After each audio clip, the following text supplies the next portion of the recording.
Good morning, everyone. Jeff here from Mocha Origins. Welcome to another month of our MokaBox digital unboxing. It is already October, and we're super excited about this month's subscription box. And for those of you at home who don't know, MokaBox is our monthly subscription and kind of the core way to support our humanitarian work in Cameroon. But today is not about Cameroon, it's about Tanzania. And we're so excited about both of our guests on the Zoom today with us. From Tanzania, Simran Bindra is there from Coco Camilli, our sourcing partner. And in New York, Genevieve Lelou from Choco Motions is there, and we'll be tasting product with Genevieve as we close out our unboxing. So before we dig into our box, super excited and thankful to have both of you on the call today. How's everyone doing? Great. Very excited to be here. Yeah, doing well. Thanks for giving us the opportunity to share about our work. Yeah, this is the best part about it for us. The chocolate and coffee is great, but really it's about the human connection and the work that you're doing at Origin. So Simran, let's start with you. A quick introduction. What is Coco Camilli?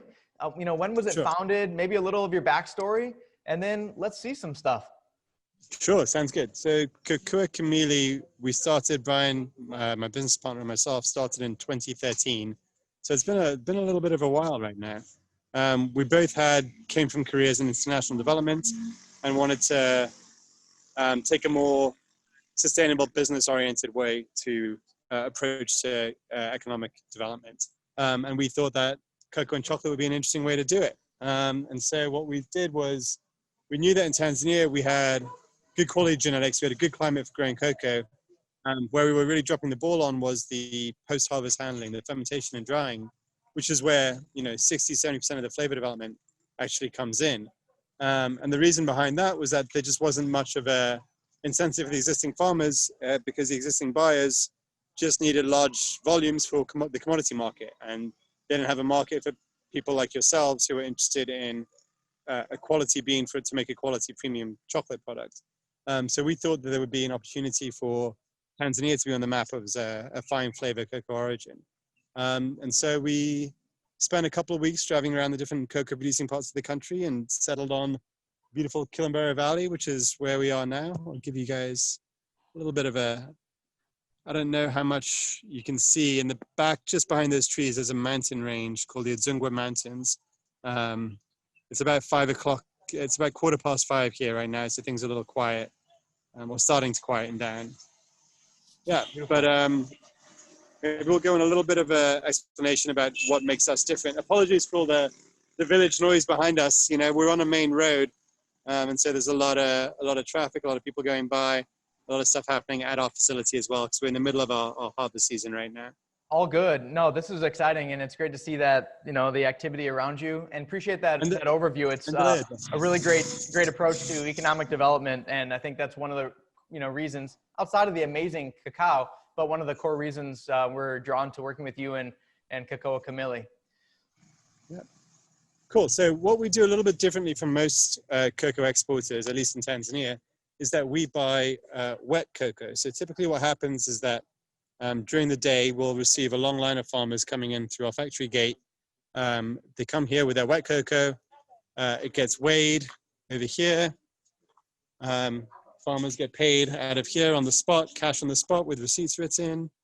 And then their wet cocoa sits on these racks to do a partial drain overnight. We've got some more racks in the background over there before it's then brought inside. And by buying wet cocoa, what we're able to do is we're able to control the entire fermentation and drying process to ensure a uniformity and a high level of quality in the fermentation that we need. In addition, it means that the farmers that we source from can get paid cash quicker. Anywhere, any small business, whether it's a chocolate maker, a cocoa exporter, or a smallholder farmer, cash flow is a massive deal. And so by ensuring that by buying wet cocoa, we're able to pay those farmers quicker than they would be able to otherwise. So, if a farmer needs a little bit of money to get some meat in the pot tonight, she can go out, harvest a few trees in her farm, get that cocoa dropped off to us, and get money to get some meat tonight. As opposed to having to harvest, wait a few weeks for the fermentation and drying to take place. And so also by controlling it, we're able to produce a high quality that you guys like yourselves are happy with. By taking on this extra work, of doing the fermentation and drying is something that we do because we want to have a better quality cocoa, but it's not typical for the commodity buyers who will throw anything in a roaster and grinder and get on with it. So we're walking in now to our fermentory, which is where sort of the magic happens. This is Gabrielle, who's going to help me out with a little bit of stuff today. Gab, you want to say magic? Ah, yeah, so over here, what we have is, so what a chocolate maker once jokingly described this to me as analog XL. And what it is sort of a pictorial representation of everything that's going on behind us with boxes and so on. You know, each of our day's purchases is assigned a lot number, and these are little magnets, and that sort of maps out where the cocoa goes at any one stage. So and inside all these boxes, we have cocoa fermenting. So maybe what we'll do is we'll take a look at some of the cocoa in the middle stage of one of the boxes so you can see what's going on in there. Yeah, does that sound all right? Awesome, yep. All right, so Gabby, labda tutapanda mpaka hizi B2 na nitakuja hapa na tutaangalia pamoja. Simran, what's the local dialect there? We're speaking Swahili. So, asante Gabby. So what we have under here is we have a bunch of jute sacks that are just helping to keep the heat on. And then asante Sosi. Sosi, our foreman, is coming to help out as well. So, and then underneath these, we have banana leaves. It's pretty dark in here, so I'm not sure if you can see, but in there, we've got cocoa fermenting away, and you can really feel the heat coming off these guys. It is dark, so I apologize for that. Maybe if I go around to this side, it's a little bit better. But the cocoa will sit in each of these boxes for about 2 days. It'll go 2 days, 2 days, 2 days, and then we go out to the drying, which we'll go to later. Asante, Gabby. Okay, so we'll close it up. Yeah, sorry about the darkness. We don't have great lighting in here. It's all good. I'll lighten it up. It's the end of the day, so. All right, there you go. Asante, Jimena. So after that, the cocoa comes out and goes for drying. So we'll walk over to our drying beds right now.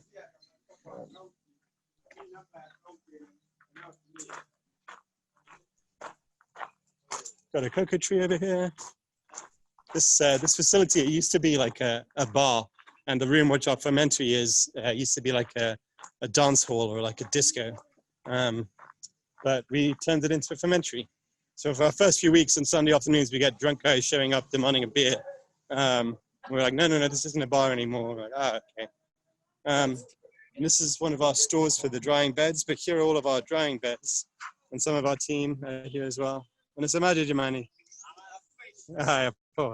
So these are our drying beds. And so every day cocoa comes out of the boxes, gets put on these drying beds, and then the beans get turned, get raked regularly, depending on what stage during the drying process they're in. Every night they go into the drying shed, every morning they come out, which is super labor intensive and not very efficient, but it's how we've set up operations to date. And these guys here have just been bagging some cocoa that's finished drying. So then it all gets dumped on the tops and then picked up and put into the bags. And then it goes back inside for storage. But so this cocoa has probably been out here 2-3 days, I guess. We're in the middle of our drying season, so things are drying fairly quickly. This cocoa is a little fresher. It's probably come out yesterday, maybe even today. Yeah, so that's sort of what's happening over here. And then let's talk about volume a little bit. So like maybe tonnage per year, or maybe it's a daily breakdown, like just for some perspective, what kind of quantity can move through that facility at the current setup? Sure. Yeah. So I think that typically these days we're doing about 120 to 150 tons a year, which is, a drop in the bucket for global cocoa. It's actually a drop in the bucket for Tanzania. I joke that Tanzania at 10,000 tons of cocoa a year is a drop in the bucket of global cocoa, and we are a drop in the bucket in Tanzania's bucket.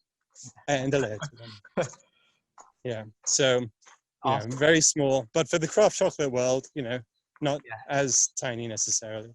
No, that's significant, and quality over quantity for sure. So kudos to you guys. Really impressive. Sure. Have you seen any just economic improvement to the local livelihood of the farmers around? Anything? Sure. This is something that we're always very careful to talk about because, I don't want to be out there pretending that, people have lifted themselves out of poverty because we pay higher prices for cocoa. The truth is, like, we haven't done, that's not our work, I guess, to do the research on that necessarily. And I also don't want to make any claims that probably aren't true, to be honest with you. And the reason behind that is, I said we do a maximum of sort of 140, 150 tons. We have registered with us 4,500 farmers. Every year we actively buy from around half of them, so around 2,200 farmers. So something doesn't quite add up with that maths, right? 140 tons, 2,500 farmers. That's 2,200 farmers. That's you say you're working with that many farmers, you expect much larger volumes. And the reasoning behind that is that cocoa is not a major crop in Tanzania or here. It's sort of rice is the big crop, followed by bananas, maybe sesame, maybe cocoa in at number 4. So, our average farmer delivers to us over the course of a season 106 kilos of wet cocoa, which is equivalent to about a little under half a bag of dried cocoa beans. So that's very little. Mm-hmm. So even if you're being paid sort of 10 times commodity price for those beans, that's not going to be enough necessarily to lift you out of poverty. What it does mean is that it might give you enough money to be able to send your kid to a slightly better school, or to upgrade the roofing on your house, or to, buy another plot in a couple of years and expand your cocoa operations. There's no silver bullet when it comes to economic development. And even with projects like ours, it's a slow, steady climb up that ladder for farmers, and we can't pretend to be taking credit for sort of those changes. But what it does mean, like I said, is incremental benefits and incremental differences. If you get a salary job and someone offered you a 35% raise, chances are you would jump at that opportunity, right? Would it be life changing? Maybe not, but is it better than the alternative? Yeah, it definitely is. Yeah, that's really good perspective that I think is great to hear. And hopefully also maybe there's just a move towards quality and competitiveness there, and it increases just more production and compensation in the way that you're doing it. It might not be through you, but it might be, something that catches on a little bit. Absolutely. And we probably only buy maybe a third of the cocoa that's in this region. And our price pressure is definitely the rising tide that lifts all the boats here. We have our competitors are always grumbling when we raise our prices, because even though they can't able to match ours, they have to at least put some upward price pressure on them. And when we unfortunately we have to close for the rainy season because we can't dry to the quality that we need, and there's still cocoa out here, but our competitors' prices all drop pretty significantly when we close because of the rain. So that means that during the season that we're operating, at least, there's a lot of upward price pressure, and we have generated that change in the district. Excellent. Amazing work. Really inspiring. Yeah. And so without any further ado, and Simran, we owe you a box. So we owe you quite a bit of chocolate next time we can connect. And I promise it wouldn't have shown up. See you Remind me though. When the world opens up. Awesome. Genevieve, I'm going to break open my box, and why don't you do this with whatever you already have opened up there. Well, I have the Cocoa Cameli bar open, the 72%. And see, to me, it is so fascinating to see all these operations and all these steps, and to think that I get, to eat the final products. It makes me even more appreciative of, what we're going to taste now. It's really incredible the amount of work it requires to get to this result. So I'm tasting the one you have on your left hand. I think it's the 72%. So again, I'm gonna just walk you through the 5 steps of tasting, which is first, of course, I'm taking a look at the bar, and I'm looking at the color. This is a nice dark shade of brown, and it's very glossy, which means it's been tempered really well. And then the second thing I'm going to do is listen to it. Yeah, there you go. So I listen to my chocolate. I you see here the snap. It's again another proof that it's been really well tempered. And then what I do is I rub it a little bit, you know, against my hand or in my finger. Cocoa butter melts like just 2 degrees under body temperature. So that's what releases all the flavors in the chocolate. So I just like, you know, touch it a little bit so that it releases the flavor, and then I start smelling it. So here in this one, I smell, well, obviously, of course, first a very cocoa forward smell, but I also smell a bit of sweetness and some like fruity aroma already. And I also smell like a little bit of a cookie type thing, but I think it may be related to the just the sweetness of it. And then obviously I put a piece in my mouth, and what I do is I just chew it a couple of times and let it melt, push it to the roof of my mouth, which is the hottest place, you know, in your mouth, and let it melt. And then, you know, swirl it around a little bit while breathing. 60% of your taste is actually coming from your nose. So it's very important to breathe while you eat. You're gonna get so much more of the flavors. And here, first and foremost, I'm sorry, I have to talk with my mouth full. But I do detect the, you know, this kind of like cherry, like flavor, but also with some sort of like, it's like a little sour lemon. It's not sour, but you know, it's like those sour lemon candies. It's a little tart. I enveloped the cherry, but I also taste a little bit of a brandy flavor, you know, around it. It's not, you know, enormous, but it's a slight brandy flavor, which is really awesome. It's bright. It's very bright and fun.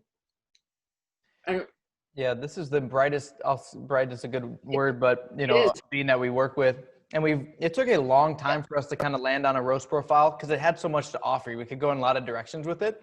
And the first one was a lighter roast, and you get a little bit more of that like lemon note with cherry, but lemon kind of takes, you know, comes in, and then the finish is a little short. We ended up on a slightly longer roast in our latest version, which is coming in the boxes, and it has a slightly darker roast, just by about 5 degrees, but it kind of tames that lemon note. The acidity is kind of kept in check. You still get a lot of cherry, and then that finish is a little bit longer, like that chocolate linger is more present in this latest variation. So I'm pretty excited to get feedback from it. yeah, Which is like, I would say that the two most common feedback notes that we get from chocolate makers is, you know, that red fruit and that sort of sour lemon, sour appleness. So that's great. Yeah, it's so amazing. Yeah, it's I find that in the tastings as well. Like people will taste something like that and they say, "Oh, how much cherry did they put in it?" And I'm like, "They didn't put anything in it. It's just the cocoa." Yeah. So that's fascinating. So for MokaBox subscribers, you're getting 2 bars this month, and they're both featuring Simran and Cacao Camille's beans. It's a Tanzania 72%, and that's what we just tasted. And then it's also just a limited batch run with cherry and almond. And so I'll break that open, and you can see the inclusions on the back. Were really fun. The cherry obviously complements the flavor of the cocoa, and then the almond kind of complements that graham, that like nutty note that's subtle. It's already subtle in this chocolate, and I like that the almond then kind of like makes it more present and balances out some of the acidity that's there. So